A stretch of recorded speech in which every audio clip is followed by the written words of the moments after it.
Alrighty, we are live with session 17. That's crazy. Of Look at our us Drown, go. right? Of our Drown Gods campaign. And we're just gonna get started. As always, reset your hero point pools to 1, and let's get the Akalupu recap. Alright. Greatest hero embraces wizard with a chorus of pops and snaps. Shiny Ringman shows up, offers more shinies. Wizard and greatest hero take shinies to have more power. We meet up with Sneaky One's friend to get to where we go to next. We make it back to the whale sooner than we got to the tower. The whale asks the heroes to be minty. Hours of fun begin as mint rolls and races are had. Thus, Mint Roll Monday was born, and so it has been decreed that the first day of the mushroom blooms is Mint Roll Monday. Because mushrooms bloom. That's like a thing that they do. Oh yeah, for sure. Don't question it. Don't worry about it. We all are free out of the swirl water. Ask ghosts about boat, but told to look in lake and under rocks. Wizard climbs tree and looks for lakes. Yeah, I mean, that covered pretty much anything. Does anyone want to fill in any gaps? In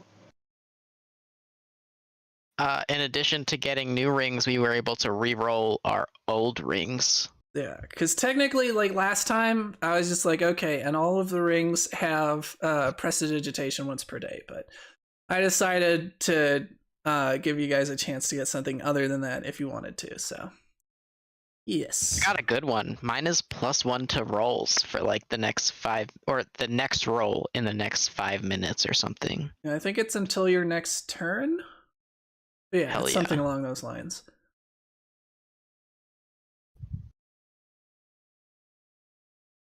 All right, anything else that was not in Akalupu's recap that we want to go over? Singing rocks, of course, after returning to the surface are no longer singing, so sad days there. Akalupu has 2 rings, which, unless they've changed it from 1.0, and I guess I'll have to look this up because I really should know the 2.0 rules better at this point. But you can only have 2 ring effects at the same time, so Akalupu has essentially filled his slots, if I'm not mistaken. Or for all I know, maybe you're only allowed 1 ring anymore. Like I said, I need to actually look that up. Hopefully I remember. Is there anything else? I think that pretty much covers it. So, I guess everyone give yourself an extra hero point because you're all so awesome. You're all number 1. In the end, we are number 1. All right. That means I thought I we had should all 26 hero actually points use for a those. second. I was like, what the heck? Those hero points are looking juicy. If only I ever used them. Well, I mean, last time you were on this island, they came in clutch when you almost got eaten by ghosts. This is true. Alrighty, so yeah, you guys, the very last thing that happened was that Manawanui had climbed a tree to look around the island and look at, tried to see what was around, saw the various lakes spread around the island. So there's one kind of bottom left, there's one kind of behind the tower over there. And he declared that he was going to head off and get a closer look at those lakes. So that is where we are picking up. To the lakes! You're not No, old you're not anymore. an old man anymore, remember? You're not an old man Oh, that's anymore. right. That's right. Instead, you have to have your voice crack constantly and just be like, come on, guys. Good old Manawanui is back. Kind of like the old guy. just Manawanui, just like, don't you want a hug? Lightning crackles between fingers. Hey guys, what is this about? It'll be fine. Yeah.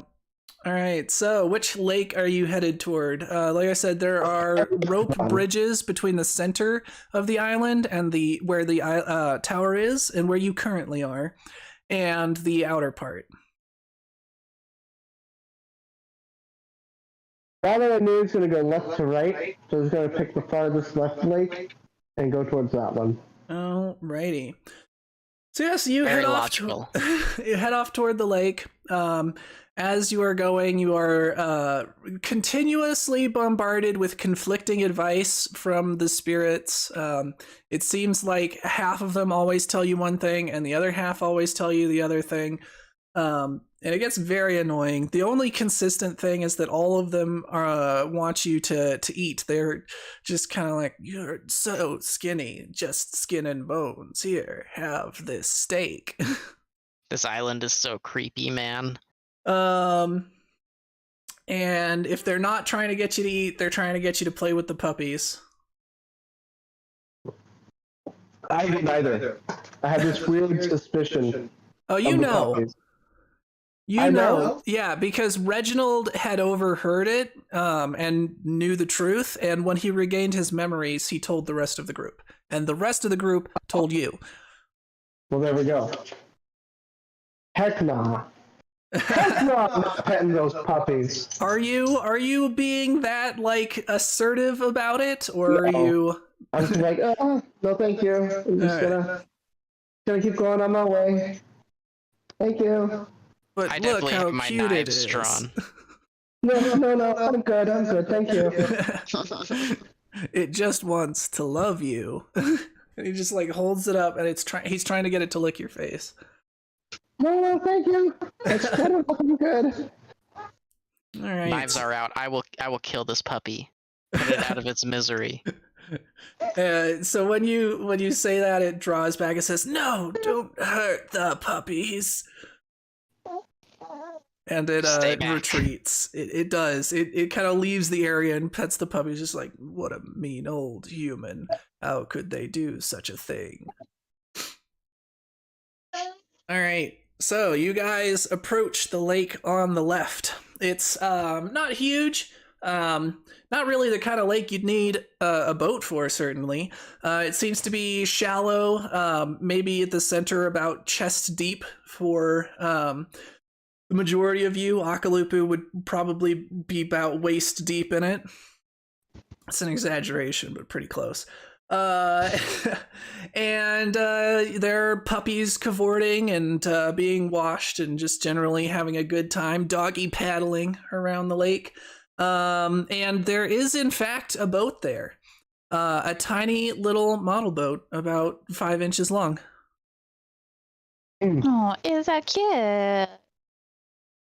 I'm gonna pick it up All right, and you. spread it in the lake.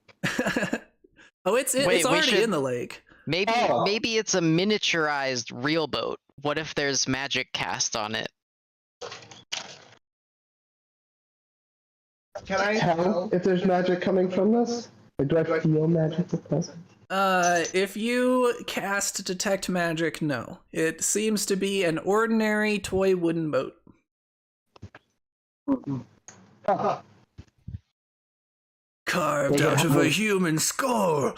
No, it's just a little toy wooden boat. can I learn shipbuilding from looking at this little boat or no? I mean, you already know the basic shape of boats. Like, you have depictions of boats already on your island. So, Right, I mean, we you know rowed the a boat concepts. to the island. We understand the concept of buoyancy. Yeah, or at least you understand that if you hollow out a wooden thing, it floats in the ocean. I don't think you understand the reasoning other than Pipiopi if he has one of his flashes of insight about, oh, it's displacing the water, and as long as it's displacing water equal to or greater than the volume of weight that it needs to hold up, it becomes buoyant. Yeah. Couldn't have said it better myself.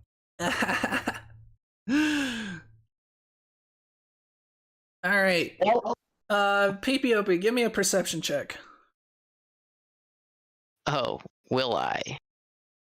I mean, Perception. you can just not if you don't want to. 18. Alrighty, so you are, as usual, rather wary and kind of scouting around the edges. And you going near the edge of the cliff and looking down, you see the beach areas where you remember that Reginald actually found a boat beached anyway. And there is your old boat washed ashore on the beach.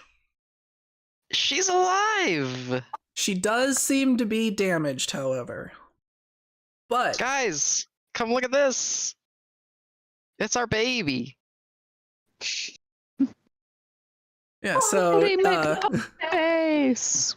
looking at it, it does. The general structure seems intact. The bone that the main part of the boat is made out of is evidently quite strong, as it is in perfect shape, as far as you can tell from here. Obviously, you're ways away, but it seems to be entirely intact. However, it has ripped sails, and the outrigger seems to be broken in a couple of places. So it will take some work to get in working order again. Huh. A boat. Kind of damaged. Yeah, that's the boat that we got here, and I guess also the one that Reginald used to reach us. We really should name her at some point. Gamer, Reginald. Well, generally boats have women's names, so I vote against That's what Reginald. I said.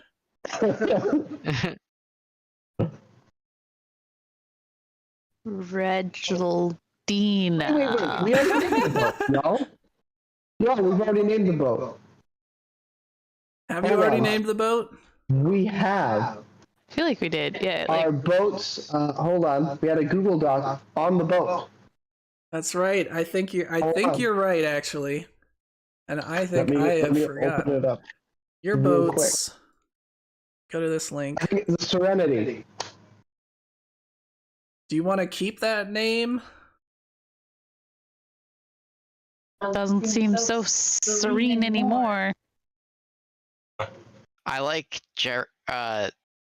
what did we just say? Regildina. Regildina. Yeah, Reginaldina. After our dear lost compatriot. Not Bodie McBoatface. That could be the nickname. Also known as Or just AKA Boney. Bodie McBoatface. Sony. Alright, well anyway. Yeah, you guys now know where your boat is, so progress. Yay! Let's fix the boat. Hey, let's look in the lake first. Well, don't we have to figure out how to get down to the boat? That is the first step. So all of the edges of the island are sheer cliffs of this black monolithic stone. Last time you found a set of stairs that allowed you to reach the top from the beach. Well, let's find another set of stairs. All right. Let's do it. So let's get some perception checks. Oh, crit fail. I got an 18. Comes from Akalupu gets it. You got it. I got it. I just have to type it out. What's my Akalupu perception? has perception. Is it not listed? +7. Oh. Oh my gosh! Also crit fail. Critical failure. We're in a stupor. We've seen our ship and we're like, am I dreaming? Is this reality? Wander off the cliff. So Manawanui is trying to convince you guys to go a different direction, but Akalupu and Pipiopi are very convinced that it's the other direction. Guys, no guys, it's right there. It's down this way. I see the stairs. I see them. Akalupu thinks we need to climb down this No. cliff. No, that can be avoided completely. We just walk down the stairs. I'm a flying fox. I jump down. No! PPOP. Yeah. All right. You so think that's a bad plan? I don't know. Mono Inui, do you think it's a good plan to just recklessly throw yourself off a cliff? You know what? It depends on the content.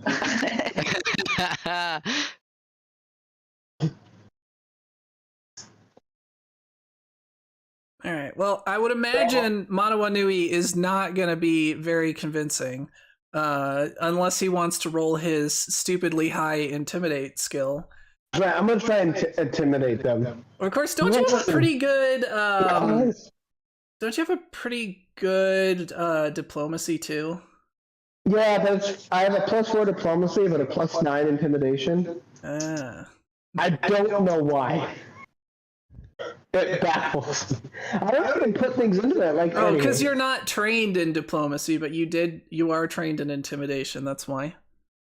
Aw. Well, I'm gonna try and intimidate them into not stepping off the cliff. Think about your impending death. I got a 25. All right.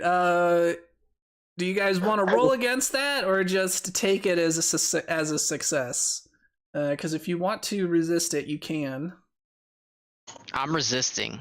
What is that? A will I save? think Akalupu is going to as well. Resisting. I'll just Let's see. I will have to hug you if you jump off that cliff. Yeah, so it's against the target's will DC. PPOP, your will DC is 19, I believe. Oh, so I don't roll. That is just successful. Yeah, now obviously when it comes to player interactions, he can't, like, it's not like an NPC where he could just like succeed. In this case, it's up to you to role play out how you think that went, but it would indicate a direction you might go, if that makes sense. That makes sense. But he can't just like intimidate you and just be like, no, now you are forced to do some action. You do what I say. Oh my goodness, Mono Nui, that I haven't seen this assertive side of you before. I'll listen. Something about the assertiveness in your voice intimidates me. Now, we're going to go down a set of stairs over there, and there'll be no flying or climbing. Akalupu pulls himself back up the cliff that he's halfway off. Alrighty. So you reach the head of the stairs, and there is a small gaggle of ghosts there. And one of them says, visitors, where are you going? PPOP jumps down one stair and goes, "Look, I'm flying!" A little bit. One of the ghosts just claps and says, "Good boy, that is a very nice trick." Thanks, Ghost. Mono Nui wouldn't let me fly. That's very mean. We would let you fly. Would you like to stay for a feast, and we will let you fly there?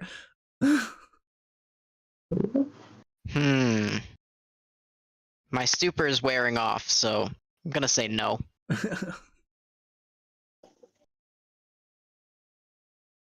Well, you'll be back eventually. If there's one thing we know about humans, it's that they always get hungry eventually. And we do love puppies.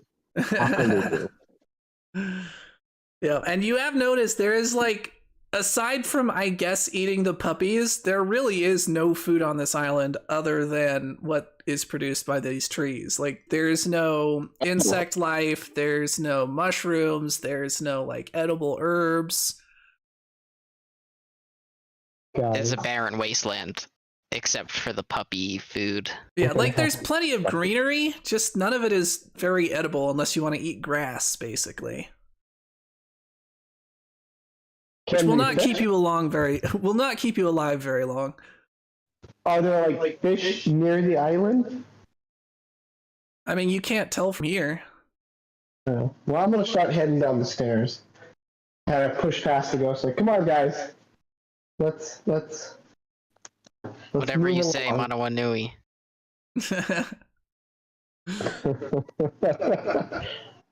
All right, so you guys pass the ghosts and head down the beach, or I guess head down the stairs. In this case, there's nothing too untoward that happens, so it's a fairly easy trip. And Reginald isn't slowing you down with his old man bones this time. And you start walking along the beach toward where you saw the boat. So let's see, who has the highest perception? Plus I think that 9. would be PPOP. I'm gonna guess that is the highest. Because, yeah, Mono and Akalupus are both +7. All right, I'm an expert perceiver. gonna do a little secret Very roll here. Perceptive. All right, so you guys approach the boat, and you see, so the beach is this kind of black sand. There's actually the shipwreck of a larger boat just off the coast, but it's much larger than the one you were in before, but it's completely destroyed, like beyond saving. You could possibly salvage some materials from it. And other than that, there's some seaweed on the shore. If you were checking for fish, or like, beach life, there actually is a suspicious lack of it. Right? A generally unusual lack of it. Yeah, it's like a Twilight Zone island. Yeah. So there you should be on the new map. Ignore the fact that it's like white sand and greenery. Start putting tokens on. And can you guys see? Yeah. Yes. All right. Wanted to make sure it wasn't like all black or something. I think that's everyone. I almost put Reginald on, but he did. Rip in peace. All right, so how are you guys going about this? So that's your boat right there. Akalupu is going to walk up to it and look at, like, he's gonna use his arms and try to measure the holes. All right, Akalupu, what is your perception? +7. Not good. +7? Yes. 7's pretty good. Yeah, I was gonna say that's not bad. As long as you Nat 20. roll a 1. Hey. So Whoa! Akalupu, you get to about there. Everyone else, I guess, go ahead and roll your perceptions real quick. I'll roll for Sammy. 23. 11. I'm really, just zoned out. Yeah, Just it along seems for so. the ride.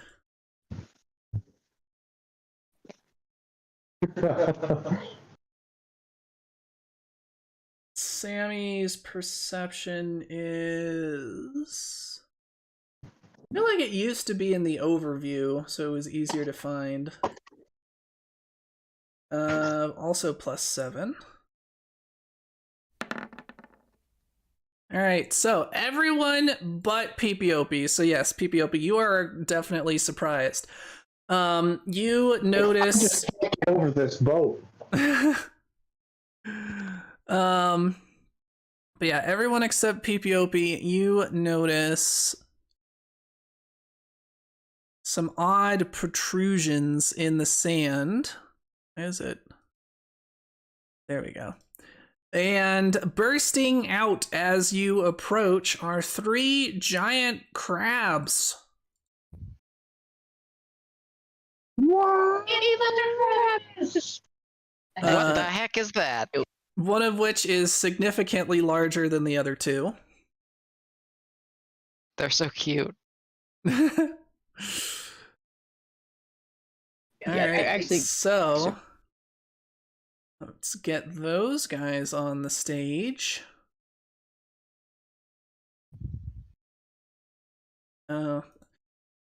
They are set as unique. I need to fix that. Otherwise, I can only add one. Where's the... There we go. Not unique.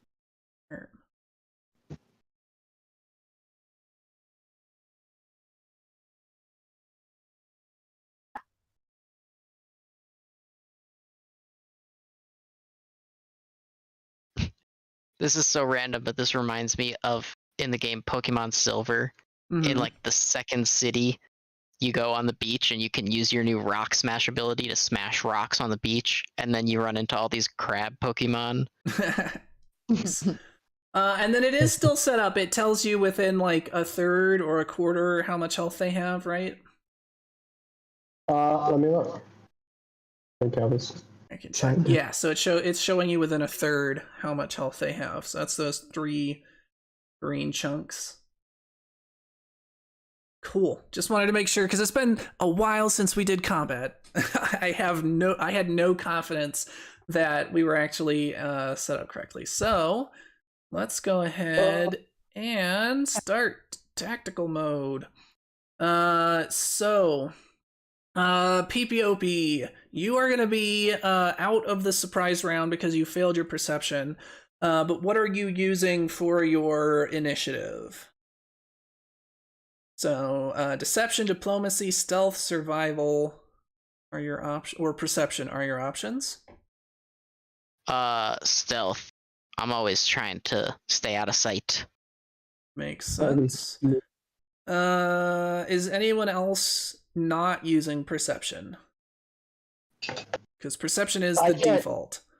I can't use my will, can I? Nope. And I'm this is obviously not doing very much perception right now.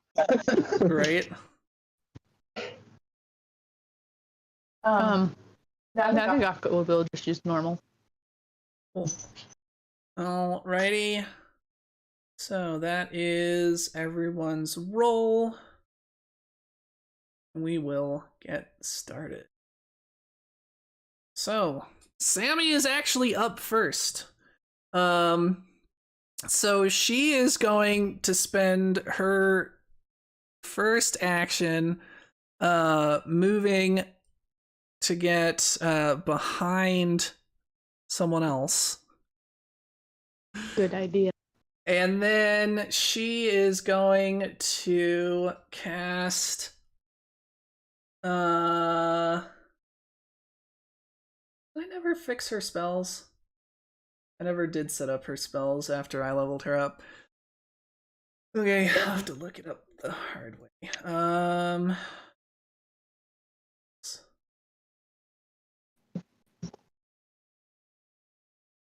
It's not helpful. I meant to do this and completely forgot, so this is entirely my fault. Oh my goodness, I just saw that Akalupu has 53 hit points. Good grief, Akalupu. Yep. I thought I was beefy at 32. Good boy. Dude, No, Akalupu as a 26. barbarian has so many hit points, it's insane. I think Alright. Sammy chose the wrong person to hide behind. Oh, well, she's behind both of them, if you notice. Okay.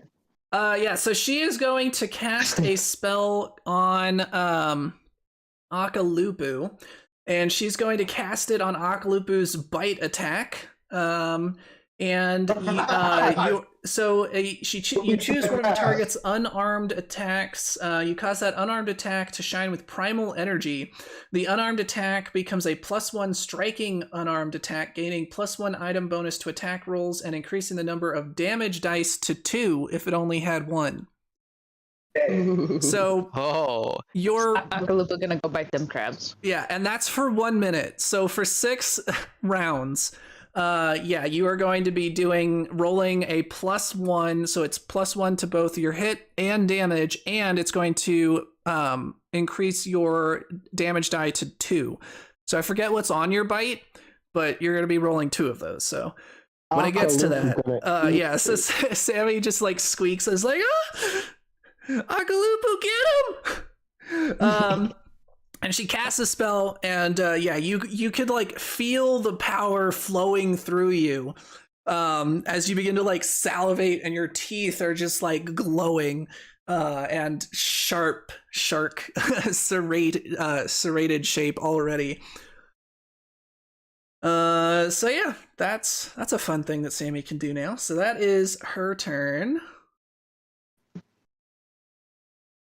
So next up is Giant Crab number 2, which is going to be this little rock-looking guy here. Closer look at him. He's so cute. He looks like a Makoko seed. He does. You are absolutely right. All right, so he's a 25-foot move, so that should be more than enough. Oops, didn't mean to move him. So that should be more than enough to get up to you guys. So he is going to just come up here. Like that. So he can hit both of you if he feels like it.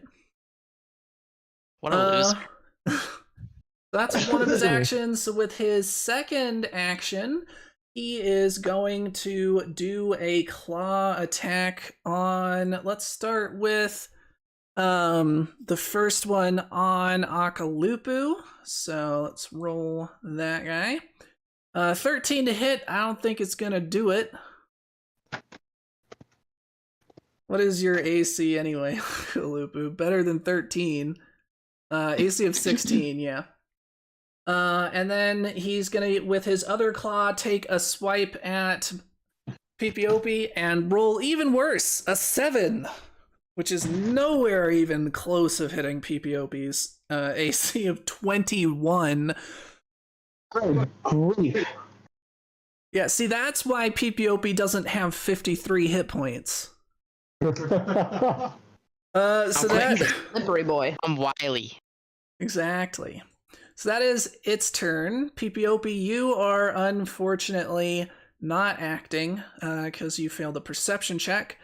So that brings us to Giant Crab number 1. He's going to come up here, and he's going to take 2 big ol' swipes at Manawanui. So let's get those rolling. 12 is going to miss, and a 20, however, will hit. So Akalupu, the second one, this very angry, red, almost demonic-looking crab. Very guampy looking. So skelly. Exactly. He swings out, and you manage to sidestep one, but as you do, you step right into the other one, which closes around one of your arms, digging in painfully and doing 10 points of damage. Good grief. Good grief. Alrighty, and that is its turn. So next up is the biggest crab, the king crab. He, as soon as he popped out, he seems to have started issuing orders by clicking his claws and making weird garbling crab noises at his underlings, who then started attacking you. And so now he looks at you menacingly and gets ready. That's actually smaller than when he's not pulled up. He starts to head toward you. So with a 25-foot move, he can only get within range to hit Akalupu, and only because his claws have enough range to hit him across that gap. Got this, Akalupu. Yeah, that's I believe in you. All right, so Akalupu, you're about to get clawed at twice more. So let's see how that goes. So first attack is a 16. Does that hit? Akalupu's AC is 16, isn't it? All right, then both of these hit. So a 16 and an 18, and you're going. So you're already, your arm is trapped by the claws of the one crab, keeping you from being able to dodge. And the other one comes over and reaches with its claws and begins pinching at you.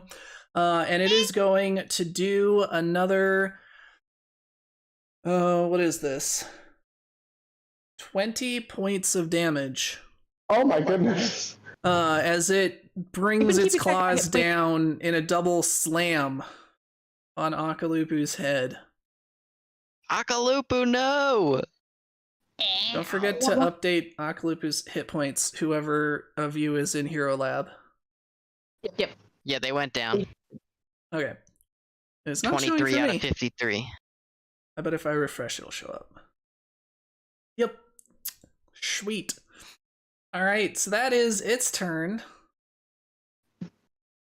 Akalupu, you are up. And presumably very angry. I'ma bite them. Maybe angry enough to go into rage mode. Yeah, I'm going to go into rage mode. So don't forget to activate your rage. So that's going to change your stats. There's a button that you hit.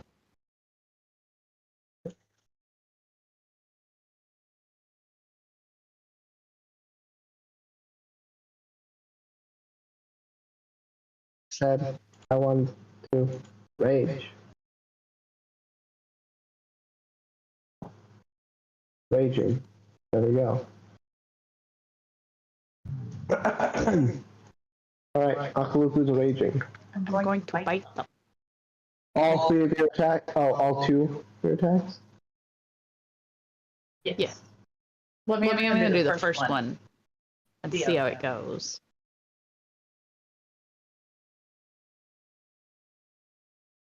Oh, interesting. The rage HP is like prorated at your hit point level. It only gave you 3 out of the 6 HP. Oh, sad day. You got, I got 16 for attack. Alrighty, on which one? The green one. Alright, and you got what? 15, 16? 16. Yeah, you cut out on the important part. All I heard was teen. Yeah, 16. Okay, 16. Cool. That hits. Cool. And then, well, that was 16 without the plus one. But anyway, so it still hits. And then, should I just roll the damage twice for the... So it's going to Well, be no, 2d10 plus 6 damage. Yo! yay! Okay. That is one angry boy. Right? There's a reason I Sammy's picked that already- spell for Sammy. Sammy has no ability to do damage for herself, but she can help other people do damage. Classic Thomas support build.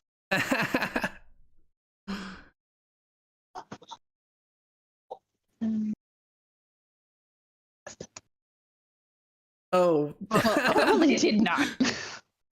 Nice. All right, but you do 10 points of damage. So, that's not nothing. Well, but for your thing, you already have, for your damage roll, it's already a +5 for the You got damage. hero points. Yeah, I'm just gonna reroll that one. That was like I'm not gonna say that I literally don't think I could do worse because I will, but I don't think you can actually use hero points on On a damage roll? Yeah, let me see. So for the damage is 1d10 plus 5. Right. So, but you didn't add a +5. I added plus 6 All right, so because Sammy you gave me a can plus. spend 1 hero point to re-roll a check. You must use the second result. This is a fortune effect, which means you can't use more than 1 hero point on a check. How are they defining checks? Well,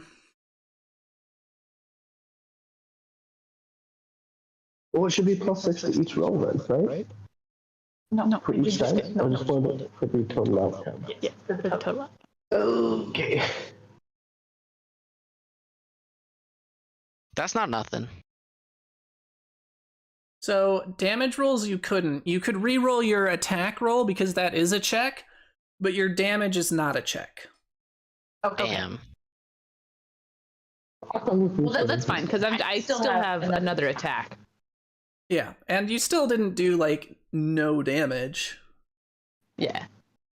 It just definitely didn't do nearly my capability. Which one are you No. hitting, by the way? She is hitting the The green one one in front here. of you. Green boy. Got it. Do you want to roll? Yeah. Yeah. I'm going to. Yeah, I'm going to attack again. All right, Got a 17. that'll hit. Cool. And I'm going to attack again. It's slightly better. 14 damage. Hey. That's still not bad. I mean, it's still low, but that is not bad. All right, so you very angrily wrench your hand out of the claws of the red one, and shouting, I'm sure, something very Akalupu appropriate. What do you shout? Get in my belly! Get in my belly! And you do indeed, in two giant crunching smashes of your enormous, like impossible shark jaw that you gain. So once again, you've gone into the rage, and you've got like you look very similar to the way you did in the spirit world, where your skin starts to go grayer. You actually get a dorsal fin, and you get these crazy shark teeth.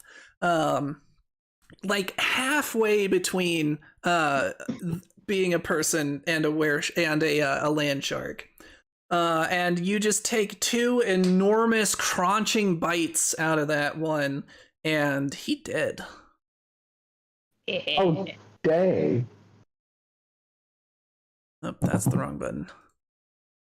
That one. There we go. He did. Peepiopi looks at Akalupu in like abject horror. Yeah, it is definitely pretty horrifying. You have been splattered in a mixture of saliva and crustacean blood and just like shards of shell. And yeah, and just the sound itself is like, jaws ripping a boat apart, right? So pretty terrifying. And of course, I'm sure the thought that crosses your mind is the last time Akalupu raged when he almost killed a dude on Outset Isle during the festivities. All right, Mawanui, you are up. Alright, Mono Wanui is going to cast a ray of frost. We'll see if that. Oh, I just want. Who are you attacking? Oh, I'm attacking the crab, the king crab. Okay, the king crab. Cool. I don't really have like a line of sight to I mean, you could move. that one. I could, but then I could attack 3 times. That's the wrong button.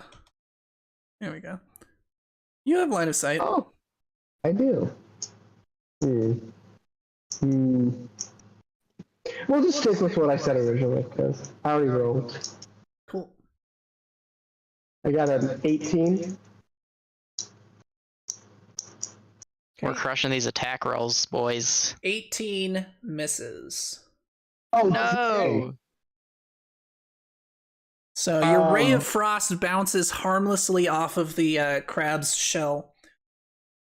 A little dink noise. Maybe he's strong against ice attacks. Right? Alright, I'm gonna cast Produce Flame at him. You have enough actions for that? How many actions Yeah, is I Ray thought of a Frost? spell is 2. Oh, it takes 2, doesn't it? Yep. Yeah, your Dang. cantrips look like they're all 2. What about just the regular spells? Well, which one do you want to... So if you look in Hero Lab, do you see the little, 2 arrow icon next to the number of available spells?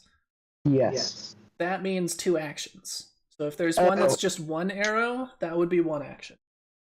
So like elemental toss is a single action. So is message. I am going to. Oh dang. I don't know. I think I don't know. I think either heal Akalupu or elemental toss. So keep in mind that healing, you can do a different number of actions depending on how you want the effect to work. And if you want it to do the most effective heal, which gives you an increase in how much is restored by 8, you'd need 2 actions. So also the single action version of your heal is a touch spell, so you would have to move, which would be your last action. So you wouldn't be able to heal Akalupu regardless.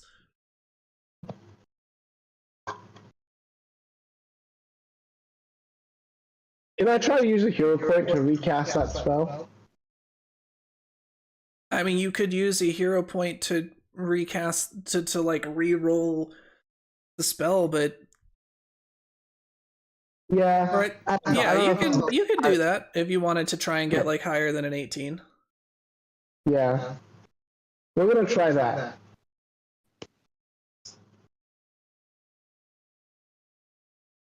And then don't let me down, my ray of frost. Oh dang it! I got a 13. Okay. I guess for my last action, I'll just do a elemental toss. Alrighty. And I got a 13 as well. Dang it.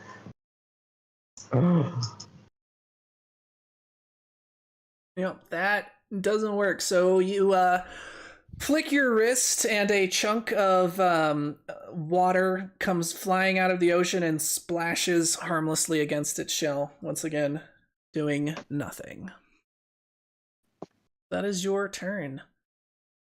So, next round, Sammy is up again. So, Sammy is going to spend 2 actions to cast a full heal. So that is going to be 1d8 plus 8, healing on Akalupu.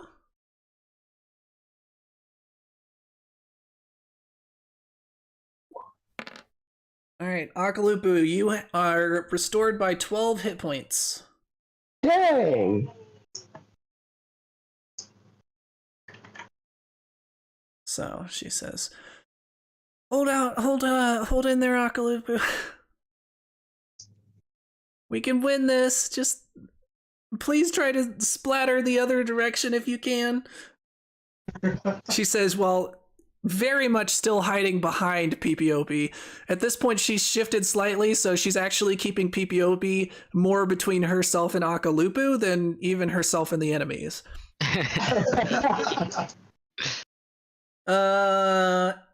And then, does she have anything? I really need to actually fix her. I will do that before next game, hopefully. Yeah, and that is pretty much it. She could like move still, but I think she's happy hiding behind PPOP for the moment. So that is it for her turn. Of course, this giant crab is dead, so I just remove it. Move from stage. You don't need to be here. You're dead.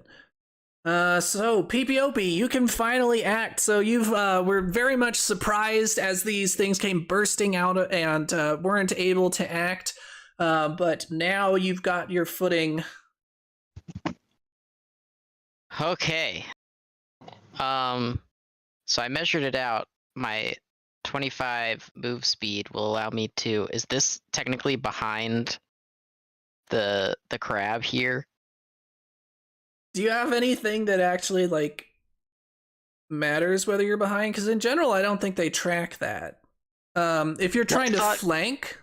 Yeah, that's what I mean. Like, okay, then yeah, you want to be in this square. So basically, you want a diagonal line to be drawn between you and the other player, or the another player, and it needs to cross the enemy.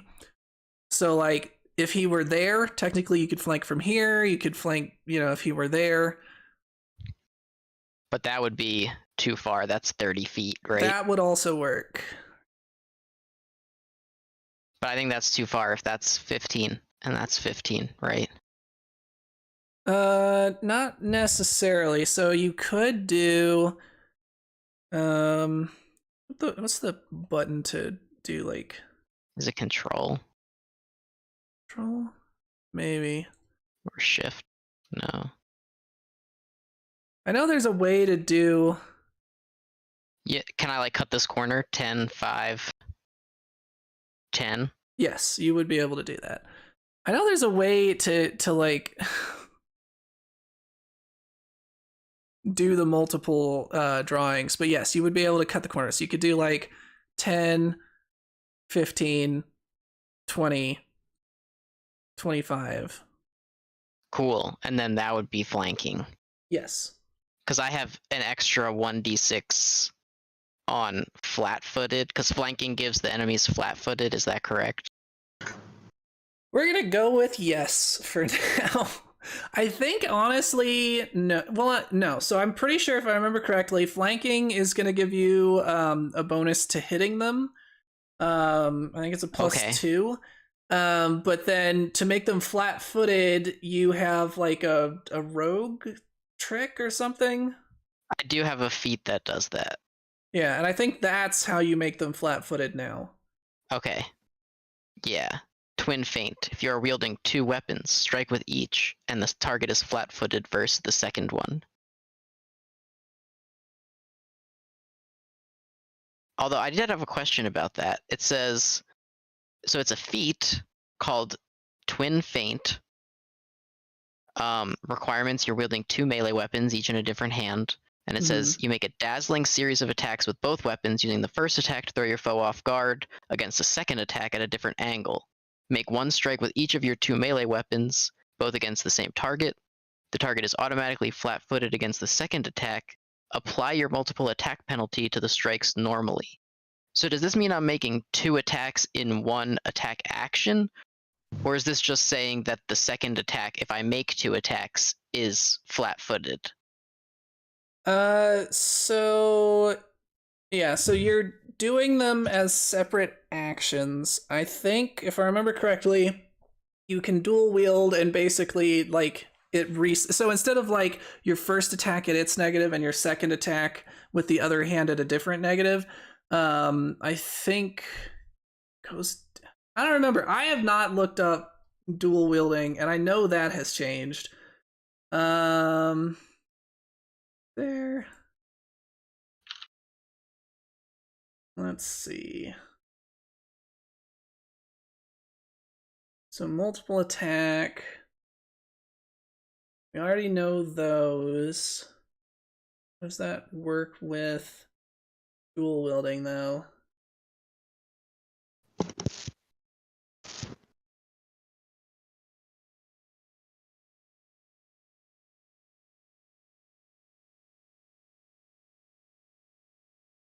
Let's see. Maybe if I just Google it, that'll be easier to find. Let's see.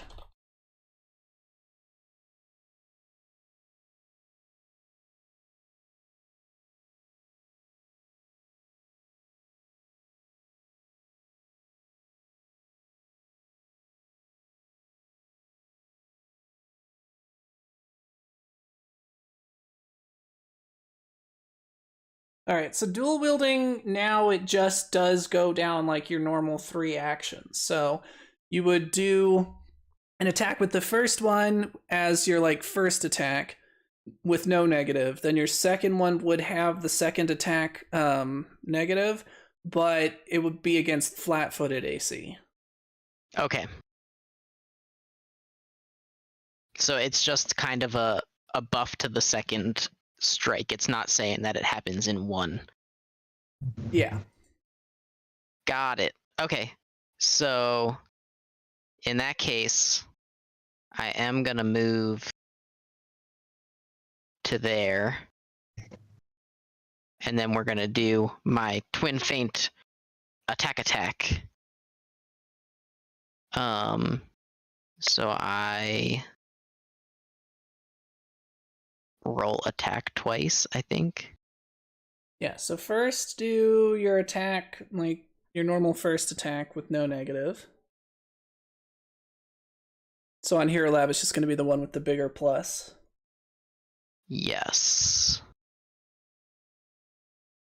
So I rolled a 16. All right, that'll hit. And then for the damage roll, I got it says 1d4 plus 4 piercing, and I got a 4. So that's 8 piercing damage. Nice. And then the second attack, right? Yeah. That's instead of the +9, I get a +5. I got a 12. All right, that will not hit. Well, no, it's flat-footed. So what's its? See, so it is. How much of this is from Dex? Okay, so 3 of it is from Dex. You got a 12, you said? Yes. All right, so that just barely hits. Nice. So that one, I roll 1d4 plus 4. I rolled a 2, so that's 6. And then I also roll another 1d6 for my bonus against flat-footed damage. Sneak attack damage. 1. 1. All right, so that's 7 damage on one and 8 on the other. Yes. All right, so a total of 15 damage. All right, so you stab it, finding a weak point between its armor plating, and manage to get 2 good hits. Now, which knives were you hitting with? Which knives? I have the 2 obsidian daggers that I'm wielding. All right, are those? So those have a 15% break chance. Yep. So let's get 2 D100s. See if they break. Higher is better.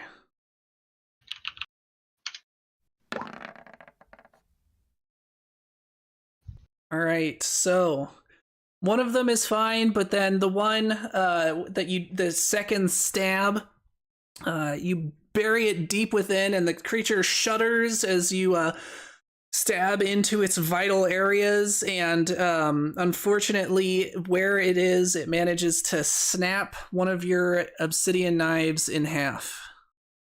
Wait, I don't understand. I rolled 50s. Oh no, I'm looking at the wrong one. 2d1. I rolled a 49 and a 51. Okay, I'm looking at the wrong one. I was looking at the one you rolled for the 1d6. Sorry. I thought you were going to roll them separately. No. So yeah, they're fine. They both fine. My bad. I was like, wait a minute, why did it break? Yeah, no, Why did it roll looking... 4 die? Why did it roll 4 dice on the screen? So when you roll a D100, an actual D100 as a single die is like a stupid monstrosity that you can't even read because it has so many faces. Right. So the way that you roll 100 is you actually roll 2 1d10s, one of which is the ones place and the other is the tens place.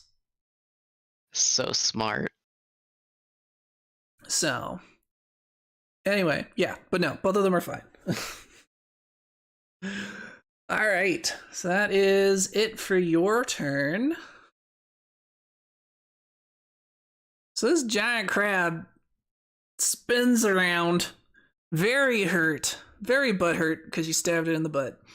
And it's gonna try to make your life miserable now. So it is going to try to claw you with all 3 of its actions. So a 30 will hit, a 19 and a 12 I think are both misses though. Yes. So it snaps at you repeatedly, and you're able to dodge most of it, but one of them gets a good hold on you and snips a chunk out of you for 11 points of damage. Youch.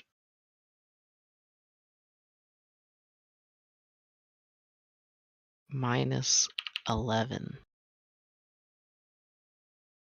That is its turn. Next up is the king crab.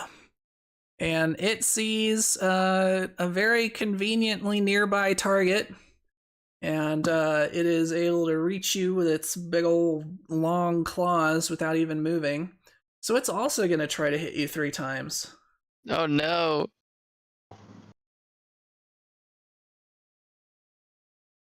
You got very lucky. It rolled absolute doo-doo. It got 16, 15, and 10. Hey. But if it had hit you, it would have done almost 40 points of damage. Like if it had hit you with all 3 attacks. So Let's you take a would have... moment to bless the All-Father and the All-Mother. Right? It tries to slam down its claws repeatedly. Guardian Raid style, you just backflip away. Haha.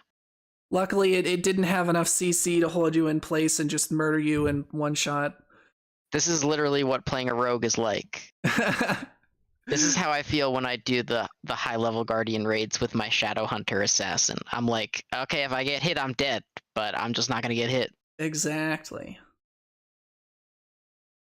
All right, Akalupu, you are up. I'm a bite the red one. You gonna bite it? Yeah. Got a 17. I do hit. 17. You do 10 damage. All One of right. these days I'm gonna... What is that's... with these damage rolls? That should be Right? enough to kill it, though. I got him really weak. Yeah, you guys should be able to see its, like, relative health. Which is very low, as you said. And yes. I don't know where the cutoffs are, though, right? Because, like... So there's 3 dots, and then, like, each one is a third, right? So it should be down to 1 dot. But does that mean it's, like, in that first third of health? That means it has 1/3 or less of its health left. Okay. And yeah, it's, like, super dead. It had 4 hit points left. I can't move and attack now that I've attacked, right? No, you can still move. You have 3 actions. Okay. So you've used 1 to bite. Okay. I'm gonna move over to the king crab. It's a little closer than I meant to be. And I'm gonna bite him. All right, let's get that second attack. Remember to use the lower number since it is your second attack. So it's gonna be that +3.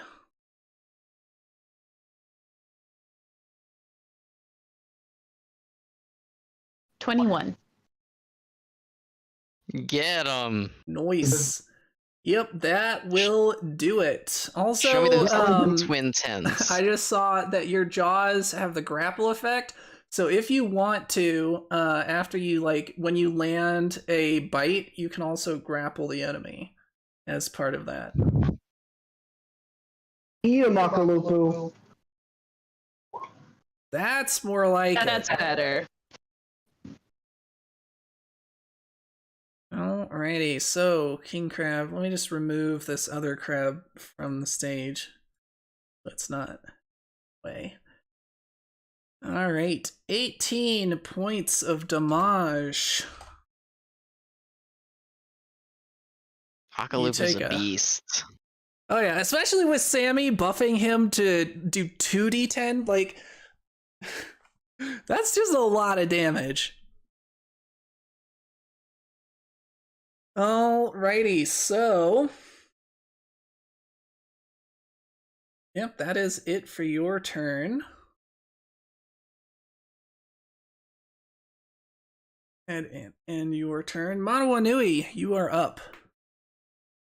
Manawanui gonna move to, like, here. Can I touch him from, like, here? Do you see where Yes. I can touch him from there? Okay. Correct. Manawanui. Wait, Wait, in order to get flanking, where would I have to be? Would I have to be like right here? You need to be at a position where you can draw a straight line between you and the person you are flanking with, and that line needs to cross through the enemy. So like right here? Yes, that would work. Right. Oh, question is, can I get there? Yes. Yes, I can. Yeah. Luckily, your elven grace gives you a higher movement speed than the rest of your friends. What?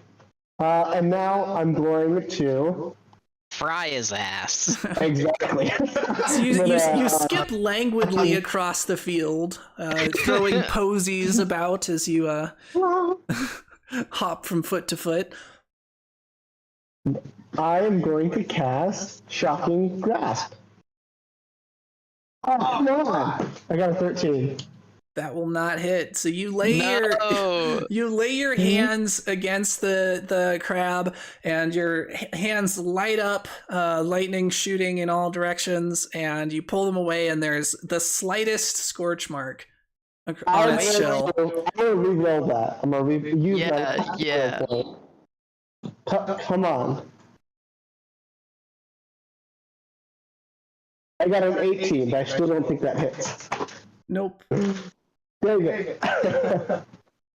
I don't get any advantage from being flanking, like as far as. Oh yeah, it is goes. flat-footed. You're right. Let's see how much of its AC is from Dex. 3 of it is. So actually, yes, you do hit with that second There we roll. go. Yes. The graceful hug of death, son. And what was your first roll? It was like a 13, right? It was a 13. Okay, cool. So that one would still have been a miss. But the second one hits because it is Sure. flat-footed and you are flanking. Actually, I don't think flanking makes it flat-footed. You got a +2 to hit, but that still makes it so that you hit. Just barely. Yeah, we decided it gives us the +2, but not flat-footed. Yeah. He's not wearing anything metal, is he? Nope. No, he's a crap. Okay. Well, I mean, he don't know, does have his a cute little count? crown on his head. I mean, I think it could cause a little bit of extra frying. Because if he's wearing something, okay, if your target is wearing metal armor or is made of metal, you gain +1 circumstance bonus. It is not wearing metal armor or made of metal. Yeah.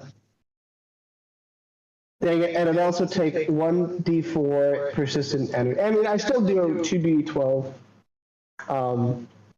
damage. So that is /R space 2d12. Come on, Snake Eyes.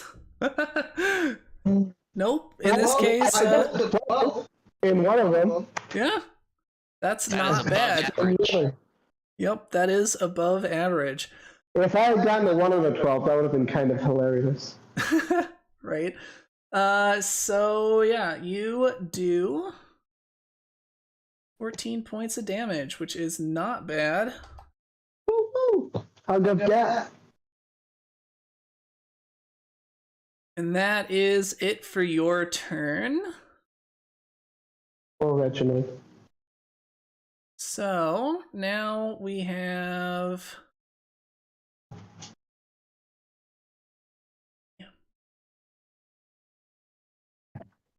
next round. Sammy is up. All right, so Sammy is going to. She's already used her heal. Hit me with a buff so I could finish him off before he gets another chance to attack. I don't know. Sammy has another good buff. Let's see. What other spells does she have?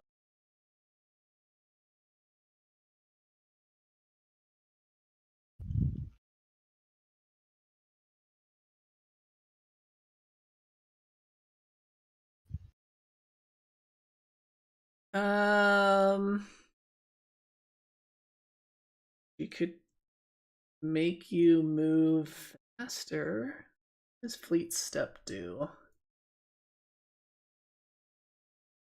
Do you want a 30-foot bonus to your speed? I don't need that. That would have been pretty cool last turn, though. I could have, like, freaking swung all the way around and flanked the king crab. Right. What does this one do? Let's see. She can turn herself into a lizard or a rat, like some tiny animal. Helpful. All the better to be eaten as.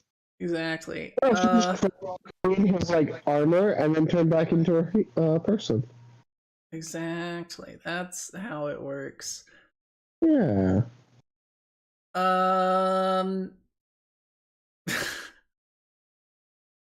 You could create water. I guess at this point she'll just cast Tanglefoot on it. I think that's the most useful thing that she can do. So she is going to hit it with Tanglefoot. Let's see.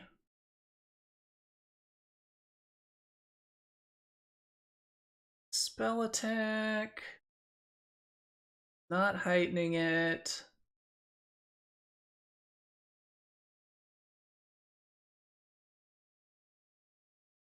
And what is her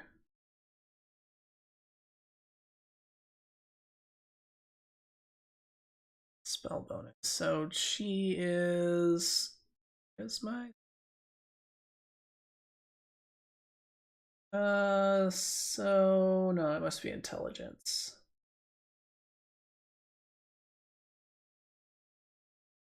I don't know why it's not listed. You'd think it would be.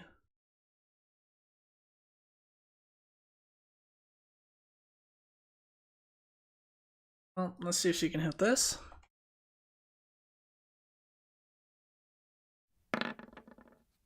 She does hit it. So the creature is now, it's just a normal success, so it takes a negative 10 foot circumstance penalty to its speed for 1 round, and it can try to escape. So it now moves slower, and it's covered in goopy vine stuff. All right, PPOB, Nice you're work, up. Sammy. Alright, I'm gonna do my same little maneuver here. I'm gonna triple flank. He can't escape. And I'm gonna do my twin feint attacks. With my obsidian daggers. Noish. First one, oh! Big hit, 25. Woo! And I rolled a 4 out of 4 on my damage, so that's 8. Nice. Second one rolls a 14. Does a 14 hit? 14 does not. Well, it's flat-footed and bonus, so 14 is actually a 16. And then it loses its dex bonus, so that actually just barely does hit with both of those. Ooh. And that one I rolled a 3 plus 4 is 7 plus a 1d6. Another 1. God damn it. But that's 16 damage total. Nice. Alright. Sadly, that is short of killing it by literally 1 hit point. I rolled a freaking 1. Mono knew we gonna die. Yeah, so he has 1 hit point left. And it is now his turn. And in fact, yes, he does turn to the tastiest looking among you. That's upsetting. And the only one that he hasn't hit yet, Manawanui, or tried to hit. I think he completely missed PPOV. Oh wait, let me roll my break chance. Great. We're safe. 95 and 71. Nice. Alright, so Manawanui, Come on, little buddy. what is your AC? 17. Alright, only one hit for 14 points of damage. Okay. You said only one hit. I was like, I don't know, man. I see those hits can do quite a bit. Oh yeah, it definitely could have been worse, but luckily only one of these hit. Otherwise, you would have taken a lot more damage. Anything above 26, and that's it for me. Alright. So that is it for its turn. Alright, Akalupu, you just gotta hit it. Right? It has one hit point. Akalupu bites. Akalupu bite. Huh? You wanna roll all 3 of them for bite? Sure, why not? Your first one was a 25. That'll hit, and it's dead, because you can't roll less than 1 damage. I'm dead. She'd already done 14 damage, and that's without rolling the other. Nice. Alright, Akalupu, so it is very, very hurt. It does manage to, in its like death throes, slams one meaty claw into Manawanui, setting him sprawling on the ground behind him. But then Akalupu just takes a giant chomp, just like jumps on its head and takes a giant chomp right out of its brain. And it dies. Remind me not to get on Akalupu's bad side. Alright, and your rage ends as there are no longer any enemies around you.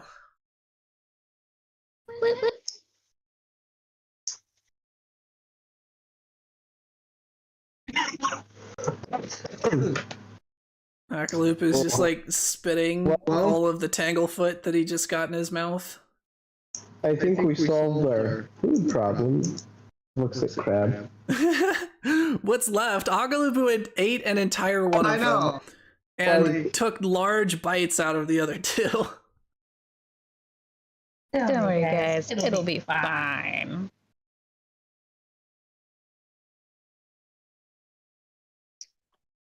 Oh. Oh. Man, did you guys come across these crabs the first time you were here?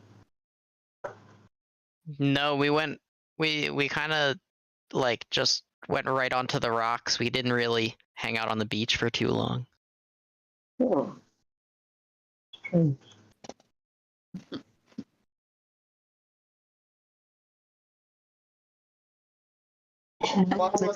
Is gonna start trying to harvest some of the meat, or what's left, I guess. Alrighty, yep, you are able to get a decent amount of usable meat out of them still, you know.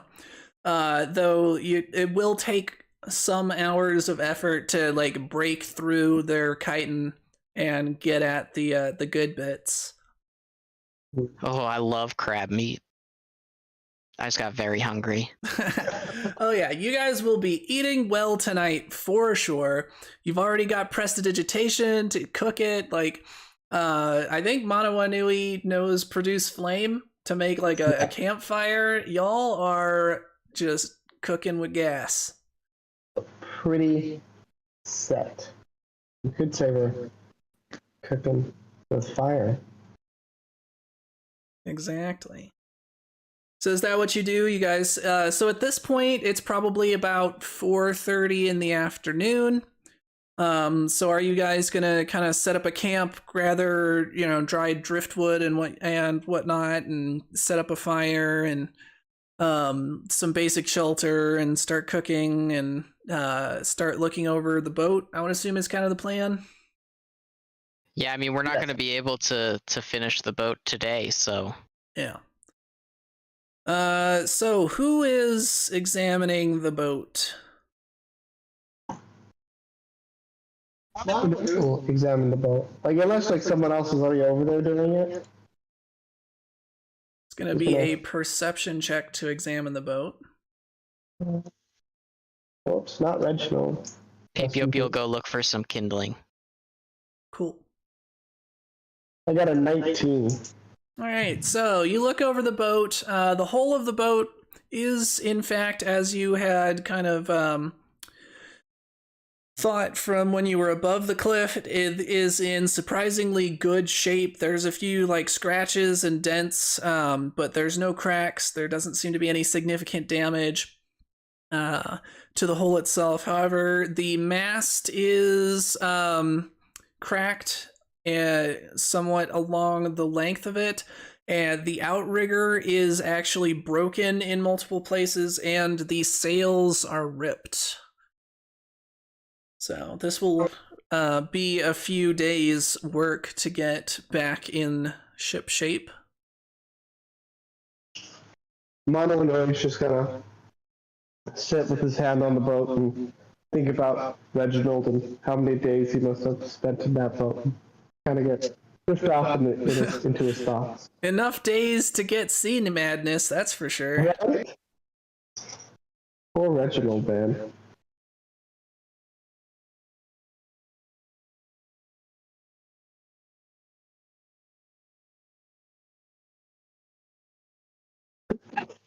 All right, so you guys have camp kind of generally set up, and you'll need to figure out who's doing what repairs and when you want to get started. Whether you do that tomorrow or you want to start it this evening is up to you. By the time camp is set, the sun is starting to set. You've got a nice little fire crackling with a little spit of crab meat being twirled over it by a very hungrily drooling Akalupu. Oh. I say, I'm beat, guys. I say we wait till the morning to start working on the boat. Akalupu is fine with that plan. Akalupu must eat first.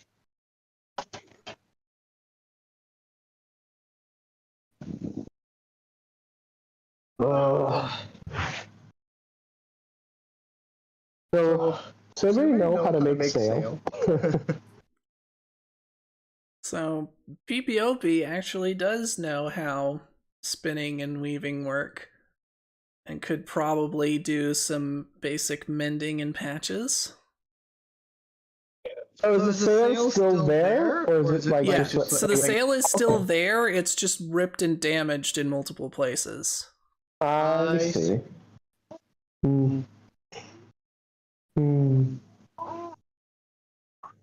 I guess I'll try and repair some of the hull with wood. The hull is made of bone, Oh, that's right. and the hull is in good shape. I think there were some holes. No, the hull has a few scratches. Oh, it's the mast. That's right. The mast is ripped and damaged. The sail is ripped and damaged. The mast is split part way down its length. And the outrigger, which you will need to take a boat this small out on the ocean without it just capsizing on you, is broken in multiple places. And the outrigger is made of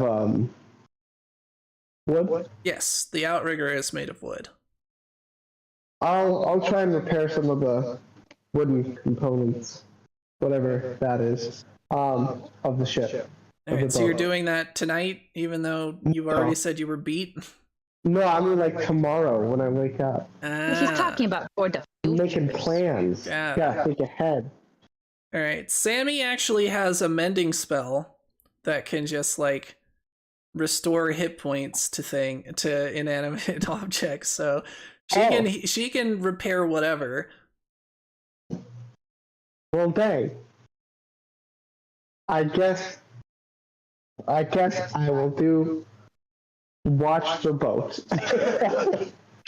There's still stuff for you to do. Like, she's not going to be able to fix it by herself. Oh. Well, how many times a day can she cast that spell? Let's see. So she is 3 spells, because she can just like prepare all that mend for a day. And then at level 3, how many can she prepare per day? Bitch. She can prepare it 3 times, I believe. So, Or no, 2?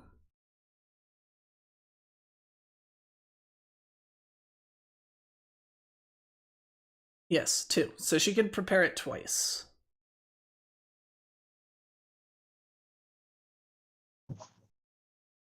I'll repair the mast. Oh no, that's a level 1 spell, not a level 2 spell. She can prepare it 3 times. Okay.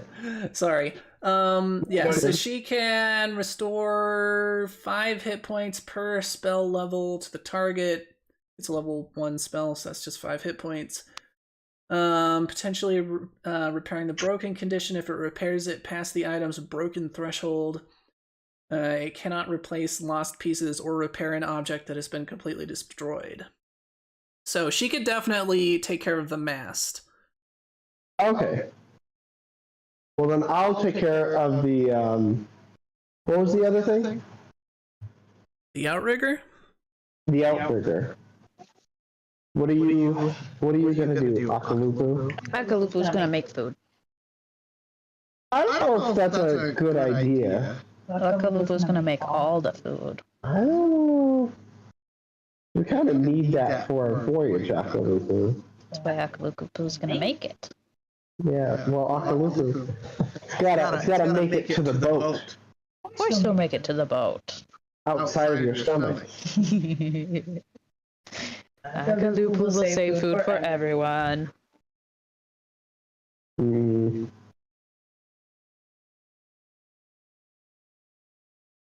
Maybe Akalupu's onto something. If it's all prepared before we get on the boat, then we don't have to prepare it on the boat. Yeah. Then we get delicious campfire grilled meat instead of goopy prestidigitation blah meat. Mm-hmm. Fire meat is always better. Make sure it gets to the boat. Intact. Of course. Well, I'm gonna call it a night, guys. I'm gonna shamble over to my sleeping spot, which is a piece of driftwood pulled underneath a palm tree. Pretty much. Alright, so is everyone settling in at this point for the evening? Mm-hmm. Alright, so before long, the sound of Akalupu's loud snoring is the only thing that anyone can hear, almost drowning out the waves crashing against the beach. And people fall asleep. Manawanui, of course, you, being an elf, only sleep about 4 hours a night, so at this point you're not even tired, or at least not ready to sleep. Perhaps you're too tired to sleep, staring off into the ocean, thinking about what you've lost, I'm sure. And the mysteries, as usual. Just where did you came from? Who are you? Who are your parents? Who's Reginald, the real Reginald? Or I guess the original Reginald, I should say, rather than your crow. The OG Reginald. Exactly. The Reginald from your dreams. And after some time, you hear some shifting of the pebbles on the beach behind you, and then you are tapped on the shoulder. Sorry, I kind of zoned out there. Is it time to get to mending already? I look behind me. And there, unsurprisingly, is Sammy. And she says, "Oh no, It's only been about an hour or so since the others went to sleep. But you miss him, don't you? You're familiar? You do know that he was your familiar, not just a pet, right? What exactly is a familiar? Well, a familiar is a source of power, a way that you're able to channel. I know that you've cast some of your touch spells using Reginald. You don't think you could do that with just any old animal? Yeah, It's I just never tried. Yeah, it's What an arcane bond, one which you're now missing, and that is a rather significant detriment to your power as a magician. It's not all is not lost though. It's fairly easy actually to summon a new familiar. It'll take some preparation, but if you want to see Reginald again, now is really your last chance. We would need to do it while we're still near to the entrance to the spirit world if you want to draw him back out. Otherwise, you might get another familiar, but it definitely wouldn't be Reginald again. What? Yeah. How is this possible? Well, as I said, it's an arcane bond between you and your familiar. It's no simple thing. It's not just a pet. It's not like a pet mouse. It's like me and Chi-Chi. We are very close, and my spellcasting abilities are tied up in my familiar, even more so than you as a sorcerer. Well, could you show me how this is done? Of course. We could do it tonight if you want. Yes. It's actually perfect. I think we're going to get what's the kapu for the moon? Oh, a blue moon. Everybody turns into their spirit animals. Isn't there a red moon one? Maybe. Let me look at the list. Let's see. Setting kapu. Yeah. Oh, if you see a green flash, right, when the sun sets? Yeah.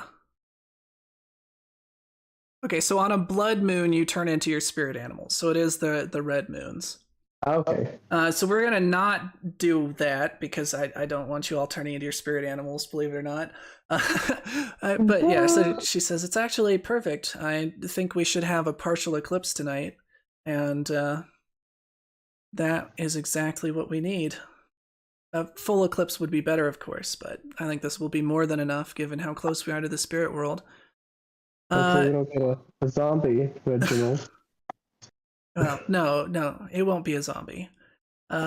So she looks around and she kind of takes a few steps away and grabs a white shell off of the beach and says, "We're going to need a number of these to make the symbol.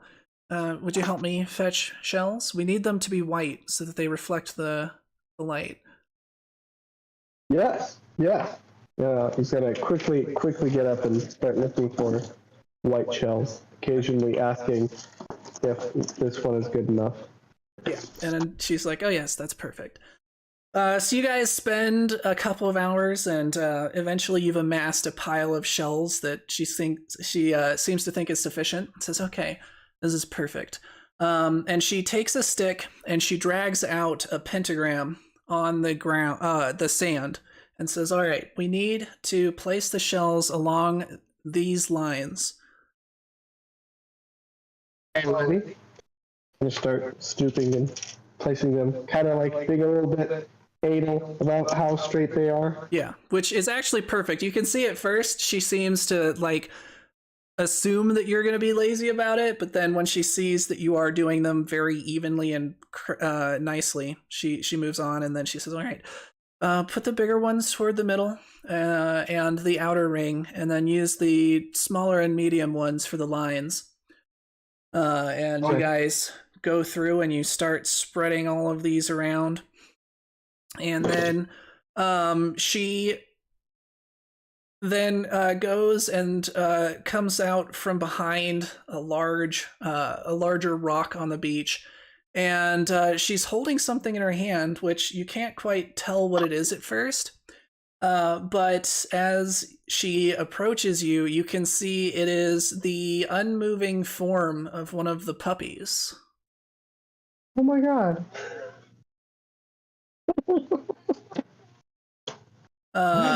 And she hands it to you. Says, "All right, we'll need to place that in the center." He's gonna that's the questionably unmoving puppy in the middle. All right. And then do you like take it in stride? Does your face like clearly display your surprise? Like how does that go? Like for a second, when I see the puppy, something kind of registers. Like, oh, we need a new body for Reginald. The old spirit has to go. But like, I'm not gonna think about it too hard purposefully because I'm very excited to get Reginald. All right. So she then kind of does one last walk around the exterior, checking all of the lines. And then she says, "All right, now, we need some of your blood. Do you have a knife? I forget. I think she has a walking stick. I don't even think she has a knife." No, I also only have a walking stick. So she's gonna try to sneak over and borrow one of PPOP's knives. So she says, "All right, let me see if I can borrow one of PPOP's." And let's see, what is her stealth? Not something I've rolled on Sammy in a while. Stealth +6.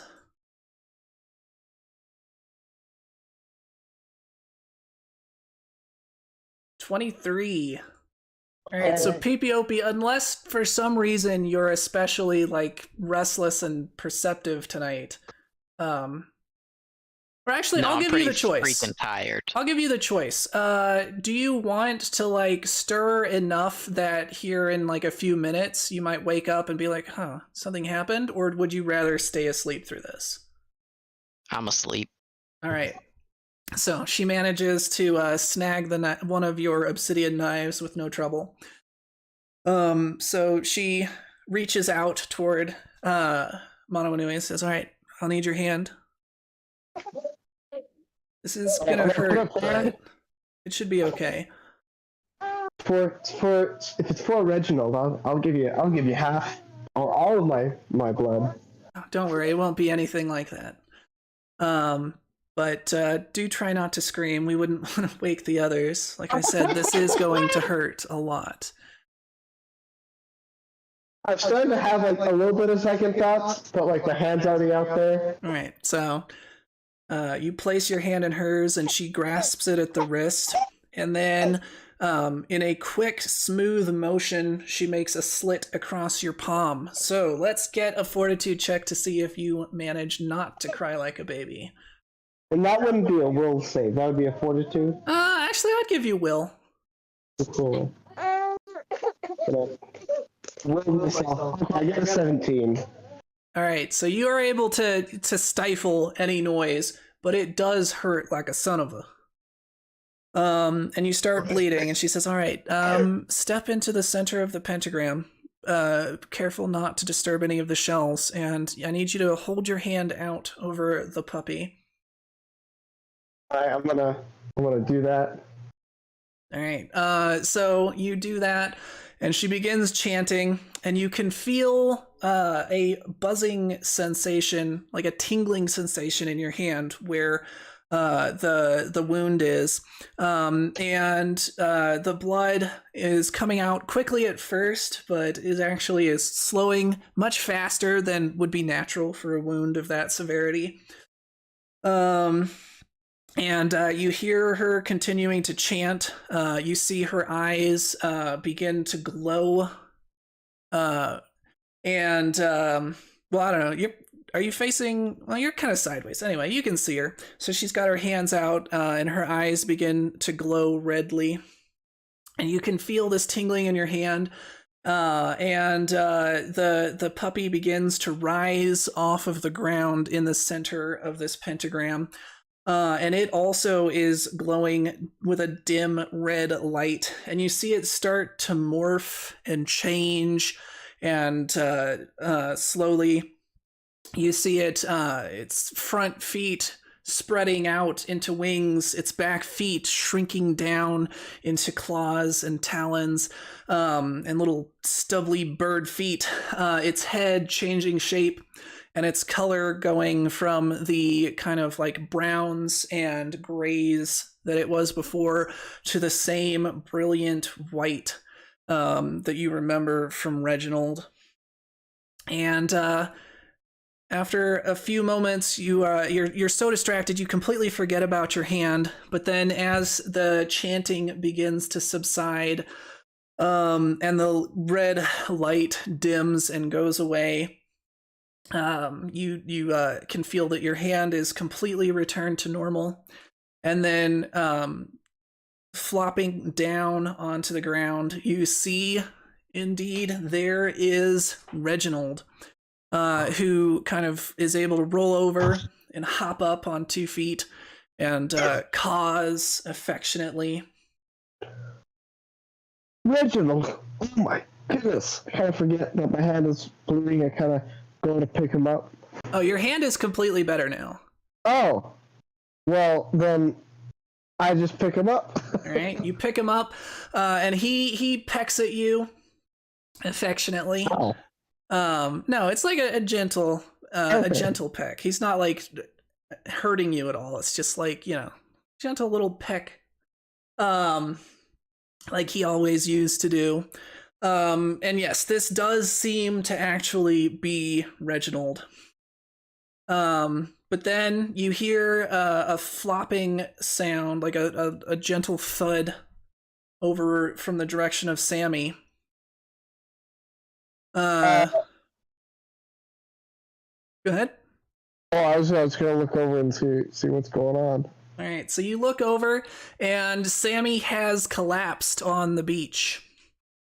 And you start toward her, but then suddenly you notice something, and you look down at Reginald, and Reginald's eyes are now glowing red, that same color that you remember Chi-Chi's eyes glowing. Oh. And you hear a voice in your head. Welcome to the fold, young one. Oh no. This isn't Reginald. And it's Reginald. Oh. But yes, so I'll try to work on his voice next time to make him not sound just like all of the other ghosts. But that is where we leave off. Dun dun dun. Alrighty. So, let's go ahead and do our wrap up. So, what did Akalupu learn? Akalupu learned that crabs are mean. Yep, they can be delicious. A little crabby. I mean, to be fair, you guys invaded their home. This is true.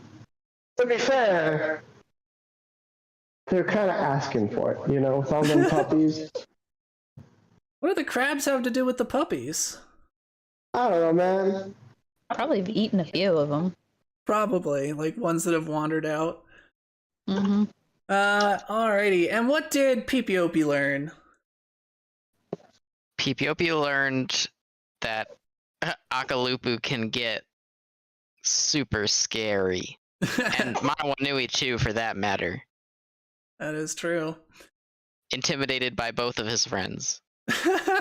Yeah. And what did Manawanui learn, speaking of which? Manawanui learned that sometimes a little bit of skepticism, a little bit of might be warranted when asked to provide blood and dead puppies. Yeah, well, we'll see how that goes.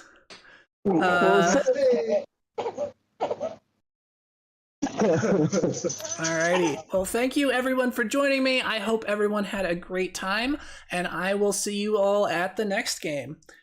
Bye.